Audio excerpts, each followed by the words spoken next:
नमस्कार दोस्तों, हमारे चमत्कारी अनुभव चैनल पर आपका बहुत बहुत स्वागत है। दोस्तों, सबसे पहले आप हमारे चैनल को सब्सक्राइब करें और बेल आइकन पर क्लिक करें, जिससे आपको हमारी हेलो दोस्तों, आप सब कैसे हैं। आशा करती हूँ कि आप सभी अच्छे होंगे। दोस्तों, नाग पंचमी आषाढ़ माह से शुरू होने वाला चतुर्मास में एक माह सावन का भी होता है और सावन का माह पवित्र माह भगवान शिव का प्रिय माना गया है। ऐसे में इस साल यानी कि 2021 में सावन माह की शुरुआत रविवार 25 जुलाई से सावन की शुरुआत हो चुकी है। वहीं इसका समापन रविवार 22 अगस्त को होगा। सावन माह मुख्य रूप से भगवान शंकर की पूजा के लिए बहुत खास माना जाता है, लेकिन इस माह में सिर्फ शिव जी के ही लिए नहीं बल्कि उनके कंठ में निवास करने वाले नाग देवता की भी पूजा की विधान है, जिसे नाग पंचमी के रूप में मनाया जाता है। ऐसा माना जाता है कि नाग पंचमी के दिन नाग देवता की आराधना करने वाले भक्तों को उनका आशीर्वाद प्राप्त होता है। ऐसे में इस बार यानी 2021 में नाग पंचमी शुक्रवार 13 अगस्त को पड़ रही है। नागों की पूजा का पर्व नाग पंचमी सावन मास के शुक्ल पक्ष की पंचमी तिथि को मनाया जाता है। ऐसा माना जाता है कि पंचमी के दिन नाग देवता की पूजा करने से विशेष फल प्राप्त होता है। वहीं भारत के कुछ प्रदेशों में चैत्र व भाद्रपद शुक्ल पंचमी के दिन नाग पंचमी मनाई जाती है। दरअसल सनातन परंपरा में विभिन्न लोकों का जिक्र मिलता है, जिनमें देवलोक, पाताल लोक, स्वर्ग लोक व मृत लोक सहित करीब 10 लोकों का जिक्र मिलता है। इसमें से मृत लोक जहां हम मौजूद हैं, इसके ऊपर गंधर्व लोक, नागलोक, देवलोक आदि आते हैं। इन्हीं कारणों के चलते नागों को देवतुल्य माना गया है। हिंदू मान्यताओं के अनुसार सर्पों को पौराणिक काल से ही देवता के रूप में पूजा जा रहा है, इसीलिए नाग पंचमी के दिन नाग पूजा का अत्यधिक महत्व है। दोस्तों, ऐसा कहा जाता है कि नाग पंचमी के दिन नाग की पूजा करने वाले व्यक्ति को सांप डसने का भय नहीं होता है और नाग पंचमी के दिन सर्प को दूध से स्नान और पूजन कर दूध पिलाने से अच्छे पुण्य की प्राप्ति होती है। कुछ जगह इस दिन घर के प्रवेश द्वार पर नाग के चित्र बनाने की भी परंपरा है। मान्यता यह है कि इससे उस घर पर नाग की कृपा बनी रहती है।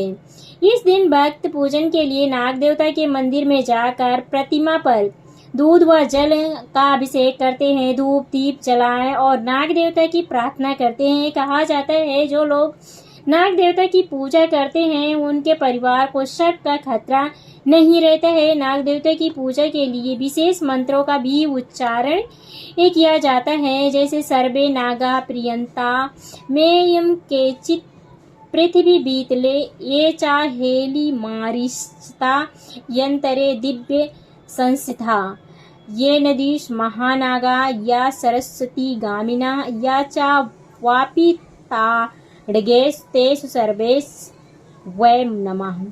नाग पंचमी पर 8 नाग देवताओं की पूजा का विधान है। इनमें वासुकी, तक्षक, कालिया, मणिभद्रक, ऐरावत, धृतराष्ट्र, कारकोटक और धनंजय नामक 8 नाग आते हैं। इनकी पूजा से भक्तों को भय से मुक्ति मिलती है। पभी शत्रु पुराण के एक श्लोक के अनुसार वासुकी तक्षकश्चयो कालियो मणिभद्रका ऐरावतो धृतराष्ट्रम कारकोटकाट धनंजयो यतिम्बयम् प्रयच्छन्ति प्राणिना प्राणजीविनाम्। अर्थात वासुकी, तक्षक, कालिया, मणिभद्रक, ऐरावत, धृतराष्ट्र, कारकोटक और धनंजय ये प्राणियों को अभय प्रदान करते हैं। वहीं ऐसा कहा जाता है धन समृद्धि पाने के लिए नाग देवता की पूजा की जाती है। ऐसा माना जाता है कि नाग देवता धन की देवी माँ लक्ष्मी की रक्षा करते हैं। इस दिन श्रिया नाग ब्रह्मा अर्थात शिवलिंग स्वरूप की आराधना से मनोवांछित फल की प्राप्ति होती है। ज्योतिष शास्त्र के अनुसार पंचमी तिथि स्वामी नाग है।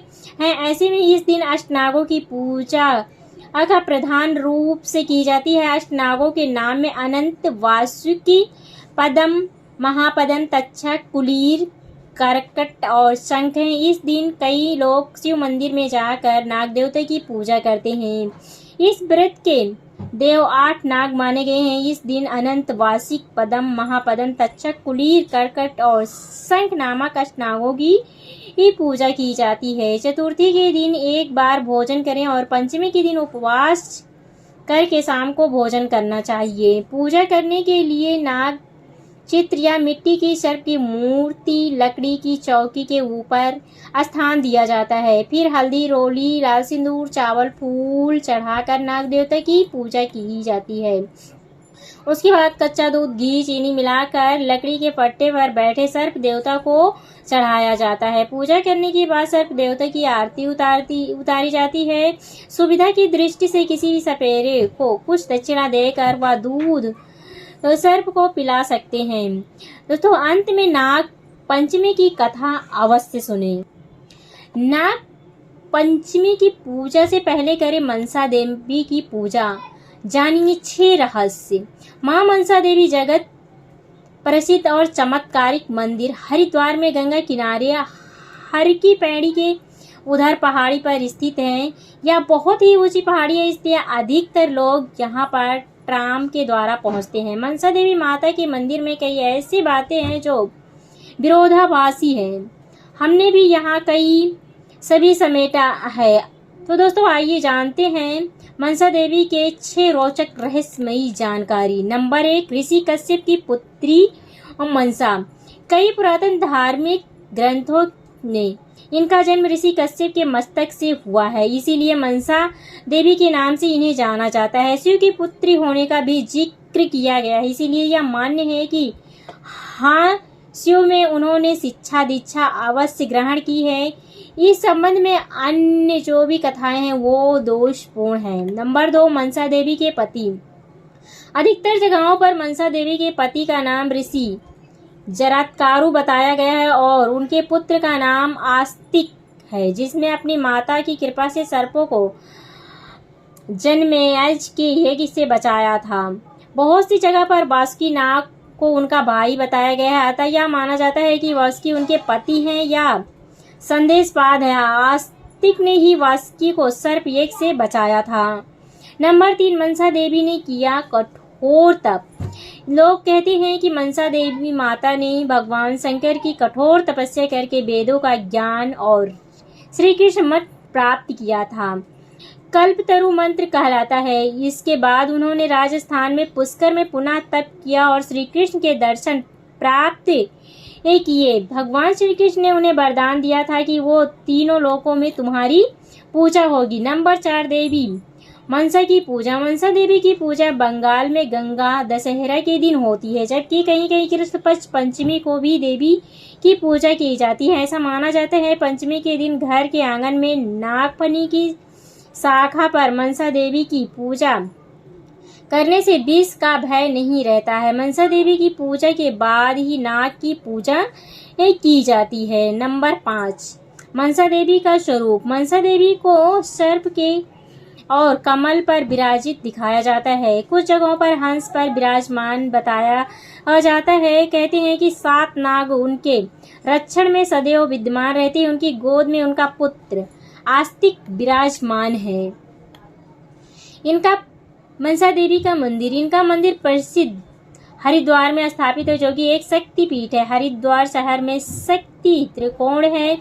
इसके एक कोने पर नील पर्वत स्थित है। भागवती देवी चंडी का प्रसिद्ध स्थान है। दूसरे पर दक्षेश्वर स्थान वाली पार्वती हैं। कहते हैं कि यहीं पर सती योग अग्नि में भस्म हुई थी। और तीसरे पर बिल्व पर्वतनी मनसा देवी विराजमान है। हरिद्वार के चंडी देवी और माया देवी के साथ मनसा देवी भी सिद्ध पीठों में प्रमुख माना जाता है। यह भी कहा जाता है कि यहाँ पर माता सती का मन गिरा था, इसीलिए यह स्थान मनसा नाम से प्रसिद्ध हुआ है।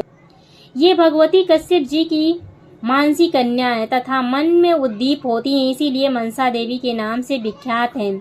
आत्मा में रमण करने वाली इन सिद्ध योगिनी वैष्णो देवी के 3 युगों पर परम ब्रह्म भगवान श्री कृष्ण की तपस्या की है।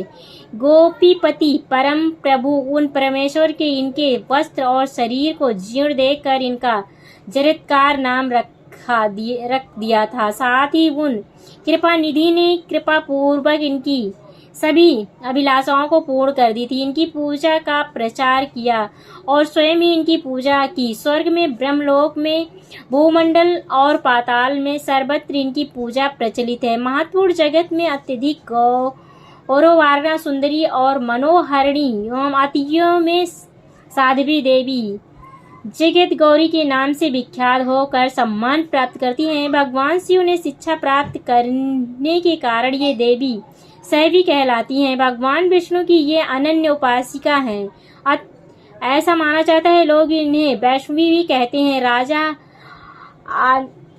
जनमेजय के यज्ञ में इन्हीं के सत प्रयत्न से नागों के प्राणों की रक्षा हुई थी, अतः इनका नाम नागेश्वरी और नागभागिनी भी पड़ गया। विष का संहार करने में परम सामर्थ्य होने से इनका एक नाम विषहारी है। इन्हें भगवान शंकर की योग सिद्धि प्राप्त हुई थी, अतः ये योग सिद्धिनी कहलाने लगी। इन्होंने शंकर के समान गोपनीय ज्ञान और मृत संजीवनी नामक उत्तम विद्या प्राप्त की है। इस कारण विद्वान पुरुष इन्हें महाज्ञानिता कहते हैं। परम तपस्वी देवी मुनिवर आस्तिक की माता हैं, अतः ये देवी जगत सुप्रतिष्ठ होकर आस्तिक माता नाम से विख्यात हुई। जगत पूज्य योगी महात्मा मुनिवर जरातकारु की प्यारी पत्नी होने के कारण इन्हें जरातप्रिया के नाम से विख्यात किया गया और आज भी ये जरातप्रिया नाम से विख्यात हैं। दोस्तों, आपको हमारी वीडियो कैसे लगी ज़रूर बताना और अपने परिवारजनों और दोस्तों के साथ शेयर करना ना भूलें। धन्यवाद। ओम नमः शिवाय।